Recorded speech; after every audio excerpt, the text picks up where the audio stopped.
This man is a Russian musician. He lived in Italy for political reasons. He tried to escape to his homeland, but died of despair. Foggy southern Italy. Andrei, accompanied by Eugene, they drove to the entrance of the village church. The view reminds Eugene of an autumn morning, but Andrei has no intention of enjoying it. He watches Eugene's back as he heads for the church. Inside the church, candles were burning. People were praying to the Virgin Mary. The priest asked Eugene if he wanted a child or a blessing. If you kneel down and pray with all your heart, there's always a miracle. Eugene tried to kneel, but he had no faith. She stood up as she had stooped, but he wondered, why were all the prayers coming from women? Was it because women were destined to have children, to raise them with patience and self-sacrifice? Without the answer he was looking for, Eugene turned towards the exit. Just then, the women finished their prayers. Birds fly from the Virgin Mary's womb. Eugene's gaze is drawn to the ceremony. She notices the fresco on the wall. It's a Madonna by Francesca. The portrait's gaze is calm and sad. It was like a memory of Andrei. He picked up a feather from the stream, an angel with wings on its back, entering Andrei's cabin. This was his nostalgia. After leaving the church, Eugene and Andrei came to rest at the hotel. Eugene was puzzled. The whole way there,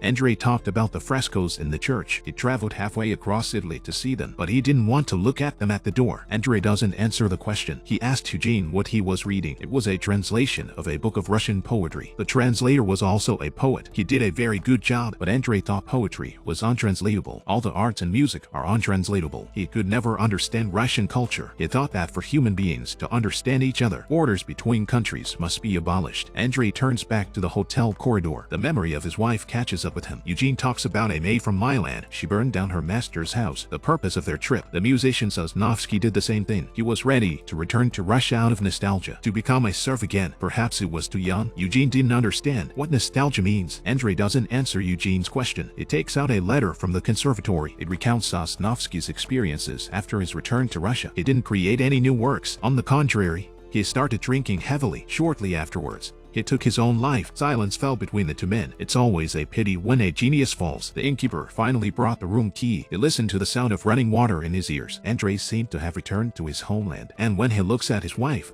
he sees the children and the dog. He sees the children and the dog. The camera returns to the press. Eugene followed the boss upstairs. The other person misunderstands and thinks it's a couple visiting the premises. Andrei looks a little sad to have fallen in love. Eugene denies it. The poet's heart's not in it. When Andrei went to his room, he opened and closed the window. He opens and closes the window. He refuses to enjoy the view. He refuses to accept mixing new things with his memories. The Bible on the table caught Andrei's attention. Eugene knocked on Andrei's door. The pretty face was hidden in the shadows. Eugene asked Andrei if he wanted to call his family. After walking around the corridor, he refused Eugene's offer. Back in his room, he picks up the book of poems. Andrei's indifference is a little too impersonal. Outside the window, a light rain is falling. Andrei pushes open the window again. He curls up in bed. A dog comes out of the bathroom and lies down next to Andrei. It was exactly as I remembered the house. Time is slow, but it passes quickly. The morning light on Andrei's face makes him look worried. In the dream, Andrei's wife smiles. She approaches Eugene in tears. The two women embrace. Andrei's longing for his home and his wife, and his desire for Eugene, are reconciled in the dream. The frescoed Madonna appears at his side. The bulging belly was the vehicle for another desire: how to break the boundaries of freedom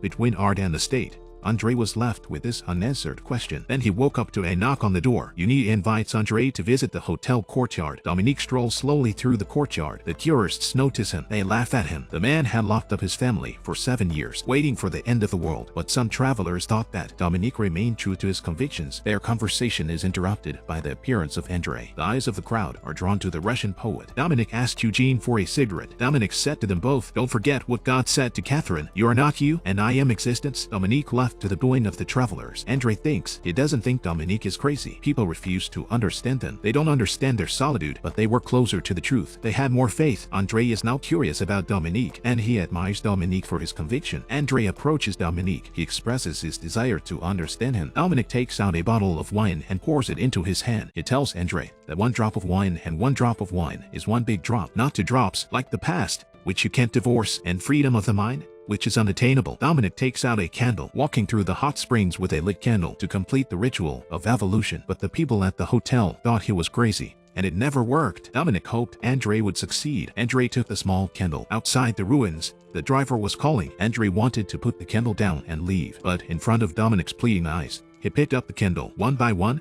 they crossed the ruins. After passing through a broken doorway, Domenico said he would do something big. Domenico said he would do something great in Rome, and in doing so, he'd save the world. Andrei doesn't care about Eugene's accusations. Instead, He snuffs out the candle. Eugene doesn't appreciate Andrei's obsession with a madman. They both want freedom. They both talk about it, but when they got it, they didn't know what to do with it. And that's the sad part. Before leaving, Eugene comes to the door of Andrei's room. She takes out Sofnovsky's letter. She reads it aloud. She recounts the composer's dissatisfaction with his life and of his nostalgia for his native land. Andrei was lying on a chair in the corridor. Andrei fell asleep to the sound of Eugene's voice. In his dreams, he returns home, but this time, it's not from the viewer's point of view. Andrei's wife wakes up. She's at the crossroads with her children. They're waiting for him to come home. Everyone's expression was solemn and sad, as if they were waiting for someone who would never return. Andrei awoke from his dream. He would never go anywhere again. Never see anyone. The water grew deeper and deeper, but Andrei didn't seem to notice. He picked up his book of poems and sank into the water. And this is just one contradiction between Andrei's materialistic and spiritual pursuits. Perhaps because of Eugene's conversation today, Andrei rarely talks about love. The greatest love is the one without a kiss, or without anything at all, because it's the purest and most powerful feeling. And then Andrei looked around. I don't know why. It felt like Russia. After the conversation with the little girl, Andrei was lying on the shore. He had a corpse and a bottle of wine on his head. Andrei was in an imaginary world. This time,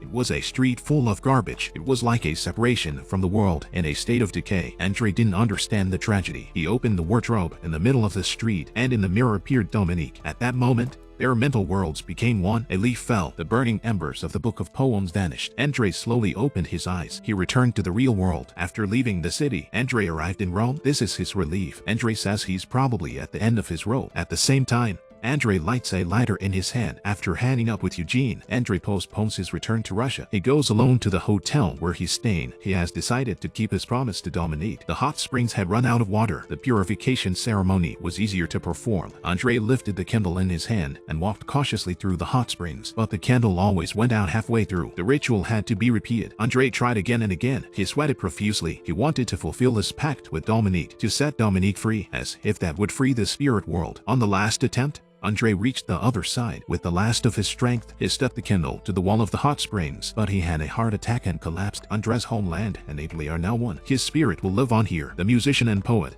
the film's main character, as well as the storyteller, the director, have all been uprooted. The central idea of the film is nostalgia, but it's the freedom of nostalgia and the belief in nostalgia that are at the heart of the film.